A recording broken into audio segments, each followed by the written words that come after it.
పేరు తప్ప ఆ స్థాయిని మించిన పదవులు గౌరవం తన జీవితంలో అనుభవించనని పార్టీ మారుతున్నట్టుగా వస్తున్న కథనాలపై తెలుగుదేశం పార్టీ కార్యకర్తల నాయకులు అభిమానులు ఎవరూ అభద్రతా భావం చెందవద్దని పార్టీ నాయకులకు కార్యకర్తలకు తెలుగుదేశం పార్టీ రాష్ట్ర ఆర్గనైజింగ్ సెక్రటరీ యనమల కృష్ణుడు మరోసారి తన ఉద్దేశాన్ని వెల్లడించారు. కాకినాడ జిల్లా అతిని తెలుగుదేశం పార్టీ కార్యాలయంలో ఏర్పాటు చేసిన మీడియా సమావేశంలో ఆయన మాట్లాడుతూ కొన్ని మీడియా ఛానల్స్ లో ఉద్దేశపూర్వకంగా వచ్చిన కథనాలపై ఆయన స్పందించారు. పత్రికా సమావేశంలో మాట్లాడుతూ నియోజకవర్గంలో తెలుగుదేశం పార్టీ ఆవిర్భావ సందర్భంలో జెండా కట్టిన వారిలో తను ఒకడినని మరోసారి గుర్తు చేసుకున్నారు. ఎమ్మెల్యేగా గెలవకపోయినా తుని నియోజకవర్గ ప్రజలకు సేవ చేసుకునే అదృష్టం కలిగించారని తెలిపారు. తాను ఏ పార్టీకి వెళ్లడం లేదని తనపై వస్తున్న తప్పుడు ప్రచారాలను ప్రజలు ఎవరూ నమ్మొద్దన్నారు.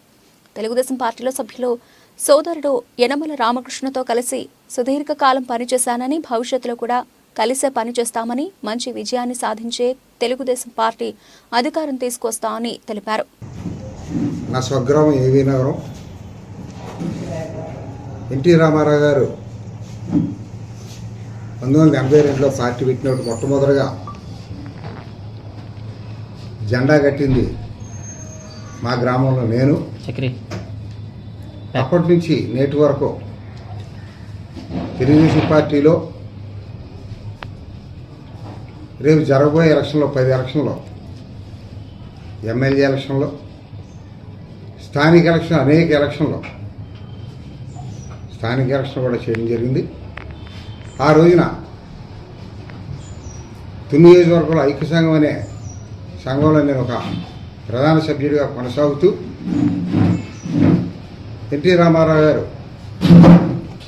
ప్రసారానికి వచ్చే ముందు యనమల రామకృష్ణ గారిని కాకినాడలో రాజకీయ లాయర్ చేస్తుంటే తీసుకొచ్చి పోటీ పెట్టించి అప్పటి నుంచి ఇప్పటి వరకు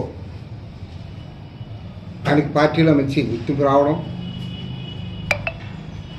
క్యాబినెట్లో ఉండడం, ఆయన హైదరాబాద్లో ఉండడం, తర్వాత విజయవాడలో ఉండడం, ఆయన స్థాయిని నేను ఈ రోజు వరకు తుని నియోజకవర్గంలో ప్రతి కార్యక్రమం నా చేతుల మీదుగా యనమల రామకృష్ణ ప్రతినిధిగా ఇక్కడ పనిచేయడం అందరికీ తెలిసిన విషయమే. మరి నిన్న వచ్చినటువంటి వార్త